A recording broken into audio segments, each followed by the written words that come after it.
ভারতীয় জাতীয় কংগ্রেস গোড়া থেকেই তার যে মূল ভিত্তি, আমরা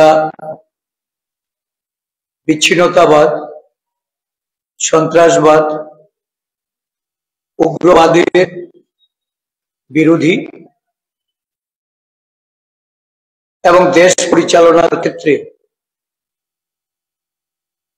এই নীতিতে বিশ্বাস রেখে আমাদের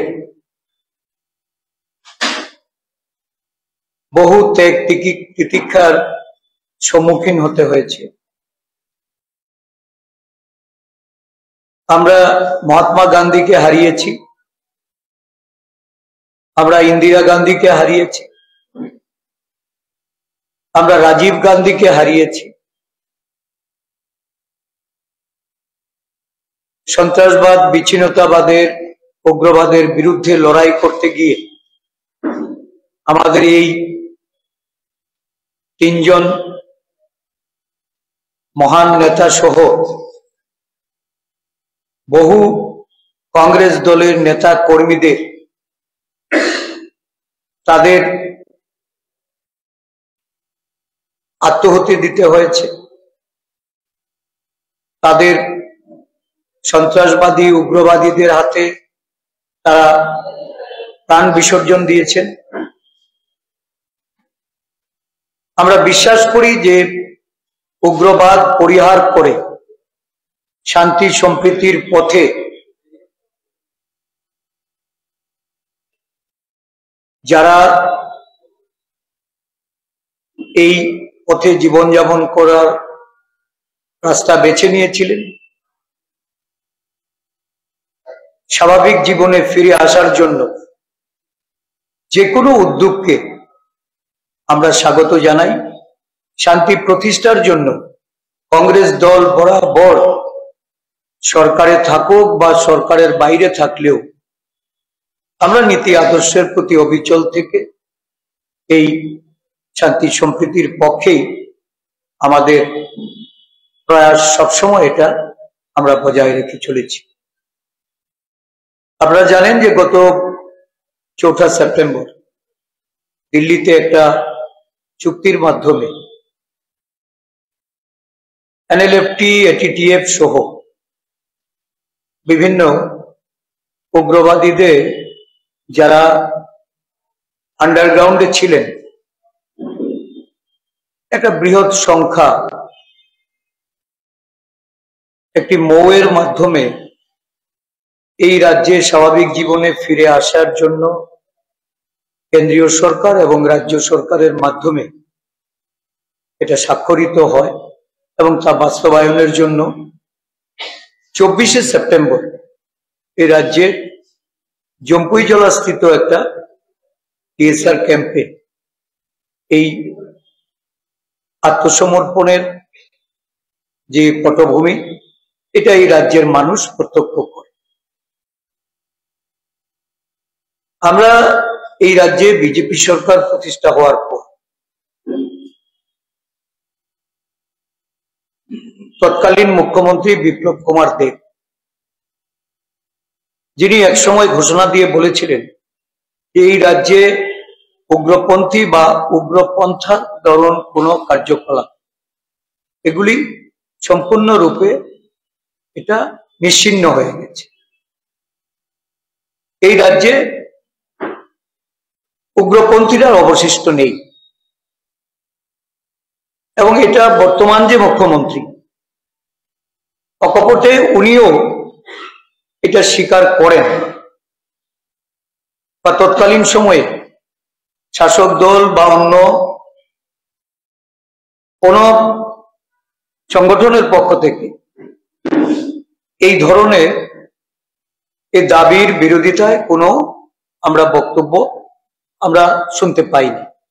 তো স্বাভাবিকভাবেই হঠাৎ করে যখন একটা 584 জনে বিভিন্ন উগ্রবাদী দলের তাদের সদস্যদের আত্মসমর্পণ করার বিষয়টি সম্মুখে আসে, বা বিগত এক দশকে বা তারও উপরে এই রাজ্যে কোনো ধরনের উগ্রপন্থামূলক কার্যকলাপ রাজ্যের মানুষ এটাও প্রত্যক্ষ করেননি। কিন্তু একটা বিশাল সংখ্যক উগ্রবাদীরা তারা 24 তারিখে আত্মসমর্পণ করে। যখন সারা রাজ্য জুড়ে বন্যা প্লাবিত মানুষ, প্রায় 20 লক্ষ মানুষ এই বন্যায় ক্ষতিগ্রস্ত, লক্ষাধিক মানুষ শিবিরবাসী, 37 জন মানুষ বন্যা ও ধসে মৃত্যুবরণ করেছেন এবং রাজ্যের বহু জায়গায় ধসে এবং প্লাবনে সরকারি বক্তব্য অনুযায়ী 15,000 কোটি টাকার উপর ক্ষয়ক্ষতি হয়েছে, যদিও এই সংখ্যাটা আরো অনেক বেশি। সাধারণ মানুষ থেকে শুরু করে আর্থের সেবার বিরোধী রাজনৈতিক দল তারা মানুষের পাশে গেছে, সহায়তা করেছে। এই ত্রাণ কার্য থেকে মানুষকে কিভাবে সহায়তা করা যায় সব বিষয়ে এই রাজ্যের একটা বিরাট অংশের মানুষের ব্যক্তিগত পর্যায়েও অংশগ্রহণ ছিল। যদিও সরকারি প্রশাসন তার দায়িত্ব নিয়ে তারা প্রয়াস নিয়েছে, কিন্তু এটা প্রয়োজনের তুলনায় অত্যন্ত অপ্রতুল। এমতো অবস্থায় রাজ্যের মুখ্যমন্ত্রী দিল্লি গেলেন, মৌ স্বাক্ষর করলেন। রাজ্যের বানভাসীদের জন্য রাজ্যবাসী জানতে পারেনি বা শুনতে পায়নি যে কোনো রাজ্য সরকারের তরফ থেকে কোনো পদক্ষেপ বা কেন্দ্রীয় সরকারের পক্ষ থেকে এই রাজ্যের মানুষের জন্য কোনো ধরনের কোনো পদক্ষেপ। আমরা লক্ষ্য করলাম যে যারা সারেন্ডার করলেন সংখ্যা যা অনুযায়ী, সেখানে বর্তমানে বিভিন্ন উগ্রবাদী সংগঠনগুলিরা তারা যে ধরনের আধুনিক অস্ত্র ব্যবহার করে অস্ত্রশস্ত্র যা জমা পড়েছে, বলা চলে যে সংখ্যা অনুপাতে সেখানে অস্ত্রশস্ত্রের ধরন এ নিয়ে জনমনে প্রশ্ন উঠছে। উগ্রপন্থী কার্যকলাপে যদি যুক্ত থাকে তাহলে আরক্ষা প্রশাসন বা পুলিশের রেকর্ডে তাদের মধ্যে কতজনের বিরুদ্ধে সুনির্দিষ্ট মামলা ছিল বা কি ধরনের উগ্রপন্থা কার্যকলাপের সঙ্গে তারা যুক্ত ছিলেন, এটা কেউ জানতে পারেনি। এত বড় একটা প্যাকেজ যখন রাজ্যবাসীর প্রয়োজন, ক্ষতিগ্রস্ত মানুষের জন্য কেন্দ্রীয় অর্থ প্রদান, রাজ্য সরকারের তরফ থেকে এর জন্য ইনিশিয়েটিভ নিয়ে জাতীয় বিপর্যয় ঘোষণা, কিন্তু সেটা বেমালুম ভুলে এই ধরনের উগ্রবাদীদের জাতীয় জীবনে ফিরিয়ে আনার জন্য মুখ্যমন্ত্রীর এই যে ভূমিকা, এই ভূমিকা নিয়ে আজকে বিরোধী রাজনৈতিক দল হিসাবে আমরা রাজ্য সরকারের তরফ থেকে যারা এই আত্মসমর্পণে যুক্ত বা তাদের উগ্রপন্থার যে দিনগুলিতে যে ভূমিকা, এই সম্পর্কিত ব্যাপারে আমরা বিশদভাবে জানতে চাই। রাজ্য সরকারের তরফ থেকে একটা শ্বেতপত্র প্রকাশ করে এটা পরিষ্কার করা হোক। বিভিন্ন সময়ে উগ্রপন্থার কারণে জাতি, উপজাতি, বিভিন্ন অংশের মানুষ যারা উদ্বাস্তু হয়েছে, বাস্তুচ্যুত হয়েছে, নানা জায়গা থেকে যাদেরকে বাড়িঘর, বিষয় সম্পত্তি, সমস্ত পেশাগত তাদের যে কাজের সঙ্গে তারা যুক্ত ছিলেন, সেগুলি ফেলে যারা চলে এসছেন বিভিন্ন জায়গায়, আজকে বিক্ষিপ্তভাবে তারা দারিদ্রতার সঙ্গে লড়াই করে জীবনযাপন করছেন। আজকে সেই সমস্ত ব্যক্তিগুলি তারা বিভিন্ন সময়ে আন্দোলন করে, তারা মুখ্যমন্ত্রীর সমীপে এসে তাদের দুর্দশার কথা তুলে ধরলেও তাদের সম্পর্কে কেন কেন্দ্রীয় সরকার বা রাজ্য সরকারের পক্ষ থেকে কোনো পদক্ষেপ নেই? কেন তাদের জন্য কোনো প্যাকেজ ঘোষণা হয় না?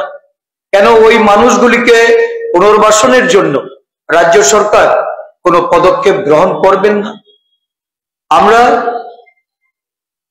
জাতীয় কংগ্রেস দলের ত্রিপুরা শাখার পক্ষ থেকে আমরা দাবি জানাচ্ছি, অবিলম্বে এই উদ্বাস্তু পরিবার যারা কয়েক দশক ধরে রাজ্যের বিভিন্ন জায়গায় বসবাস করছেন, যাদের জমি জমা বাড়ি ঘর থাকা সত্ত্বেও উদ্বাস্তু হওয়ার কারণে, তারা বাড়িঘর ফেলে চলে আসার কারণে তাদের প্রভূত ক্ষতি হয়েছে, তাদেরকে পুনর্বাসন দেওয়ার ব্যবস্থা করা হোক। তাদেরকেও অনুরূপ প্যাকেজ এর মাধ্যমে তাদের ক্ষয়ক্ষতি নিরূপণ করে তাদেরকে আর্থিক সহায়তা প্রদান করা। এটা আমাদের দলের পক্ষ থেকে আমরা এই দাবি জানাচ্ছি। সরকার অবিলম্বে শ্বেতপত্র প্রকাশ করুক। সরকার এই বিষয়ে উদ্বাস্তুদের তাদের স্থায়ী বাসস্থানের, তাদের আর্থিক প্যাকেজের মাধ্যমে অর্থনৈতিকভাবে তাদেরকে যেন সহায়তা প্রদান করে। সারা রাজ্য জুড়ে এই ধরনের ঘটনার পরিপ্রেক্ষিতে একটা অসন্তোষ, ক্ষোভ জাতি উপজাতি উভয় অংশের মানুষের মধ্যে এটা আজকে আমরা অনুভব করছি। বহু মানুষ উপজাতিদের উন্নয়নের জন্য যেখানে কেন্দ্রীয় সরকার কোনো পদক্ষেপ গ্রহণ করেন না, শুধুমাত্র রাজনৈতিক মুনাফার, রাজনৈতিক লাভালাভের কথা মাথায় রেখে নির্বাচনের প্রাক্কালে নানা ধরনের লোভনীয় ঘোষণার মাধ্যমে আদিবাসী সমাজকে যারা ডিপ্রাইভ করে চলেছে, আজকে আদিবাসী সমাজ ধীরে ধীরে তারা বুঝতে পেরেছে যে এই সরকার আসলে, তারা উত্তর পূর্বাঞ্চলের অষ্টলক্ষ্মীর কথা বলে, তারা উত্তর পূর্বাঞ্চলে পূর্বোদয়ার কথা বলে, আর ত্রিপুরা রাজ্যে যখন বন্যাতে 20 লক্ষ মানুষের মধ্যে একটা বিরাট অংশের আদিবাসী মানুষ ক্ষতিগ্রস্ত হয়েছে, 37 জনের মধ্যে 20 জন এই বন্যা এবং ধসে আদিবাসী সমাজের মানুষ নিহত হয়েছে। এই বিরাট অংশের ক্ষয়ক্ষতি সত্ত্বেও আদিবাসীদের উন্নয়নে বা এই রাজ্যের বন্যা পীড়িত মানুষের উন্নয়নে কেন্দ্রীয় সরকার কোনো ধরনের একটি পয়সাও কেন্দ্রীয় সরকার এই রাজ্যের মানুষের জন্য তারা ব্যয় করেননি বা কোনো ধরনের প্যাকেজের ঘোষণা দেন। SDRF ফান্ডে কিছু টাকা, এটা রাজ্য সরকারের প্রাপ্ত এবং সেই টাকাই তারা দিচ্ছেন, আর এতে রাজ্য সরকার ধন্যবাদ জ্ঞাপন করে, অভিনন্দন জ্ঞাপন করে মানুষকে বিভ্রান্ত করছে। আমরা দাবি জানাচ্ছি, অবিলম্বে আমাদের এই বন্যা পীড়িত মানুষের জন্য শারদ উৎসব সামনে, এই শারদ উৎসবের প্রাক্কালে সাধারণ মানুষের মুখে হাসি ফোটাতে, সাধারণ মানুষকে এই উৎসবের আনন্দে সামিল হতে ওরা যেন আর্থিক সহায়তা অবিলম্বে প্রদান করে। আমি আমাদের এই সাংবাদিক বন্ধুদের জানাতে চাই, আদিবাসী সমাজের মানুষ আজকে তারা ধীরে ধীরে বুঝতে পারছে। জাতীয় কংগ্রেসের আমাদের যে সভাপতি মল্লিকার্জুন খাড়গেজি, আমাদের বিরোধী দলনেতা সংসদের রাহুল গান্ধীজি আজকে আদিবাসী সমাজকে, তাদেরকে এগিয়ে নিয়ে যাওয়ার জন্য, তাদের স্বার্থ রক্ষার জন্য, সাংবিধানিক ক্ষমতা, মৌলিক অধিকারগুলি তাদের কাছে পৌঁছে দেওয়ার জন্য তারা সারা দেশব্যাপী যে জাগরণ তৈরি করেছে, এই জাগরণে সাড়া দিয়ে আজকেও আমাদের এই প্রধান কার্যালয়ে শান্তির বাজারের একটা বড় অংশ যারা কিছুদিন আগেও ত্রিপুরা মথার আন্দোলনের সঙ্গে যুক্ত ছিল, তিপ্রা মথার প্রতি আস্থা রেখেছিল এবং এই রাজ্যে আদিবাসী সমাজে তাদের উন্নয়নের জন্য যারা রাস্তায় নেমে আন্দোলন কর্মসূচিতে অংশগ্রহণ করেছিল, আজকে তারা এই তিপ্রা মথা ছেড়ে কংগ্রেস দলে যোগদান করবে বলে এখানে এসে সমবেত হয়েছে। আমরা এই শান্তির বাজার আমাদের যে ব্লক কংগ্রেসের যিনি সভাপতি এবং আমাদের ওয়ার্কিং কার্যকরী সভাপতি, তাদের মাধ্যমে তাদেরকে দলে আমরা গ্রহণ করব। এখানে দক্ষিণ জেলার সভাপতি মৃদুল পাটারি এখানে উপস্থিত হয়েছেন। এই জয়নিং প্রোগ্রামে আজকে যারা যোগদান করবেন, আমাদের আমি নামগুলি পড়ে শোনাচ্ছি। শ্রী ক্ষুদিরাম রিয়াং, শ্রী মানিক জয় ত্রিপুরা, শ্রী সত্যেন্দ্র রিয়াং, আব্রাহাম রিয়াং, হেমন্ত রিয়াং, হেমেন্দ্র রিয়াং, দুর্যোহন রিয়াং, সোনামণি দেববর্মা। এই 8টি আমাদের যে বিশিষ্ট সক্রিয় কর্মী, তাদের মাধ্যমে প্রায় 34 জন ভোটার কংগ্রেস দলে আজকে যোগদান করে কংগ্রেস দলকে শক্তিশালী করার জন্য, আদিবাসীদের জন্য সারা রাজ্যব্যাপী আমাদের যে আদিবাসী কংগ্রেসের শক্তি বৃদ্ধিতে তারা সম্পূর্ণভাবে নিজেদেরকে যুক্ত করবেন। প্রদেশ কংগ্রেসের পক্ষ থেকে তাদেরকে স্বাগত জানাই এবং তাদেরকে আগামী দিন দায়িত্ব নিয়ে দলের কাজে যুক্ত হওয়ার জন্য দলের পক্ষ থেকেও আমি আহ্বান রাখছি। আমি আবেদন করব আমাদের নেতৃবৃন্দরা যেন তাদেরকে মঞ্চে নিয়ে আসে।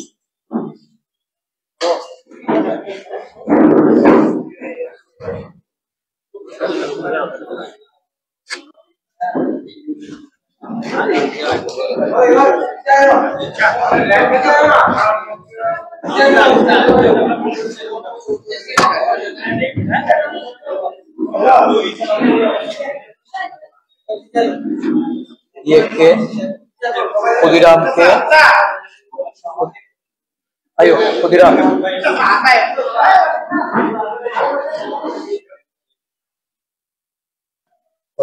मिडल पड़ा आयो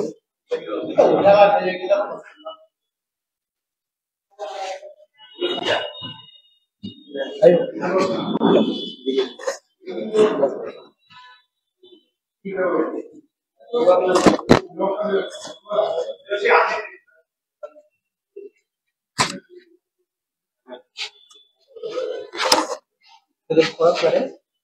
No.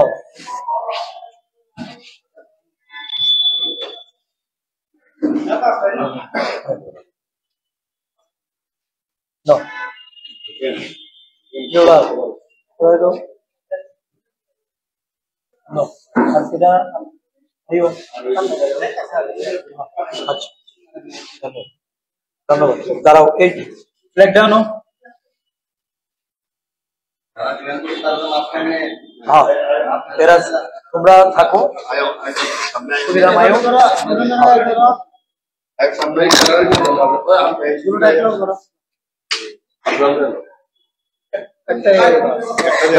पिछने दिए दो दिए दो